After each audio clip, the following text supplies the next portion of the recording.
Well, we have some great local artists to showcase to you right now with some, well, you can see the artwork right here, some jewelry artwork, and they're going to be at the Cornwall Food Festival this weekend. We have Marcus Lamoureux with Skullcap Art. Hi, Marcus. How are you? Good. It's lovely to be here again. Thanks for coming in. This is beautiful. And Kat Watson is with Trashy Kitty Jewelry. Hello. Thanks for coming Hi, guys. in. Thanks for having me. So tell us a little bit about, first Marcus, we'll look at your stuff. Tell us a little bit about the inspiration and how this all comes to life. I try and recycle, repurpose a lot of the materials, whatever I can kind of get my hands on, and then heavily influenced with horror and sci-fi, as you can tell, and steampunk. I enjoy looking at that, but then I kind of put it all together and hope it goes well. So what is it? What is this made It of? is a skateboard, and then recycled bits and pieces from. Looks like a gun under there. It is. Am I right? It is? Okay. Yeah, it's cool. a steampunk gun. Like their CO2 cartridges, BX wire, and I'm also, if they can zero in on the stripper shoe piece, it's in front. It's mixed with a lot of different pieces, all kinds of metals, plastics, whatever, a lot of household stuff, I guess. Okay, so obviously a piece like this, I mean, I'm going to pick it up and take a risk.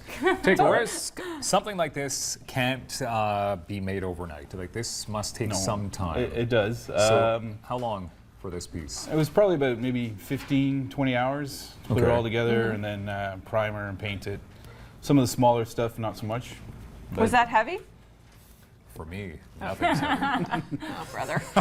Why did I ask? No, but it definitely has some weight to it, Yeah. right? Like, this is quality material in here. It's not just like Yeah. you're dealing with some stuff here for sure. Even though it's repurposed, it's there is some good products. People would come to our tent, take a look at it, and they'll say, "Oh, I recognize that, and I recognize this. Is that a cell phone?" And whatever I can. Well, your stuff, by the way, is very recognizable. If I see any of your material across the city, like, I know right away it's a Marcus Lamoureux. Like, you must get that a lot, though, that this stuff is very unique. I do, and it's wonderful. I did Strathcona last week, and I get people that come every year because they know I'm in the same spot, and they'll come and take a look at it. And like, I had the biggest compliment from a friend of mine in Toronto saying I was at a house and someone had one of your art pieces up on the wall, and he took a picture and sent it to me. Very cool. And I'm just like, yeah, Pez, that's mine. That's got to be an awesome feeling, though. Oh, it felt great. It was bought as a wedding present for this particular particular couple, and I was like, it's very moving at times. Kat, let's talk a little bit about your jewelry. It's gorgeous. Thank you. So everything here is handmade locally. Actually, a lot of the materials I get are locally sourced as well. So I work a lot with like precious metals, gemstones, sometimes recycled materials, which is where the name Trashy Kitty came from, and it just kind of stuck from there. So actually, Marcus and I have exchanged materials quite often. You know, Oh, is I that come right? across something, or he comes across something, and we trade off. Yeah. So yes, it's all locally made in Ottawa. I do have various different ways to see my stuff through like websites. I do a lot of events. I was just at 613 Flea the other week, and then we have the event on this weekend. So it's busy, especially summertime, because everyone's out and about, and it's a great way to meet customers. Right. When you start being an artist, is this something that you sort of develop as a kid? I've been asked that quite often. It's a good question. I've grown up with lots of relatives who were, you know, painters, and my mom was always a very creative person. My siblings are also very creative, so I think I was, brought up in a very artistic environment, and it's just kind of grown from there. You have beautiful necklaces. You have rings and Bracelets. Yeah.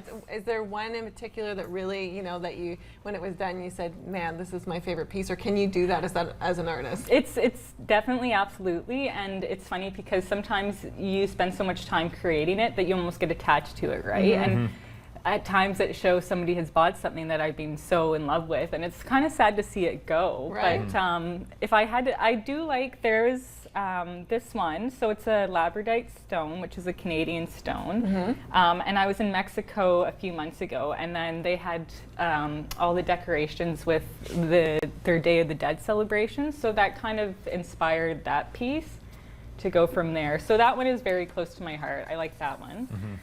But they're all kind of my babies, really. I bet. But that is a good question though, Marcus, because I know, I mean, you obviously as an artist, you know, you're doing this because you love it and you need to survive, so you need to sell this stuff. But it's got to be tough. Like if you're putting your whole heart into something like this, and someone comes around and maybe like you think they're shifty or something like that. I like them to all go to a good home. Good homes, right? It makes me feel good when it does go to a good home. But at the same time, you know, I don't know what their home's like. Maybe it's good or not. I bet. But I would like them to appreciate it, and the biggest compliment is a repeat customer coming or saying, look, I picked up a piece last year, people loved it at my house. Yeah. You know, I'm sending you people, and like them just saying that they love it, that it's in a good place, it's taken care of. Before we That's all wrap I up can ask. quickly, though, I just want to say this guy, Marcus, has, for the past 2 years, we were talking about my birthday extravaganza, Yeah. he's always donated a piece. Oh, wonderful. Valued it priceless, right? Other fundraisers I've been involved with. This guy is just a genuine heart of gold, Nice. so thank you so much, Marcus. And you're both going to be at the Cornwall Food Festival this weekend. We are. Yes. It's going to All be right. exciting. That's Beautiful, great. thank you. Well, thanks for being here today. Thank Thanks you for for having having us. us. Nothing this was weekend. broken. Nothing. Yay. Nothing was broken. Coming up next on Daytime, we are going to talk Mexican food. Stick around. Fun. Yummy.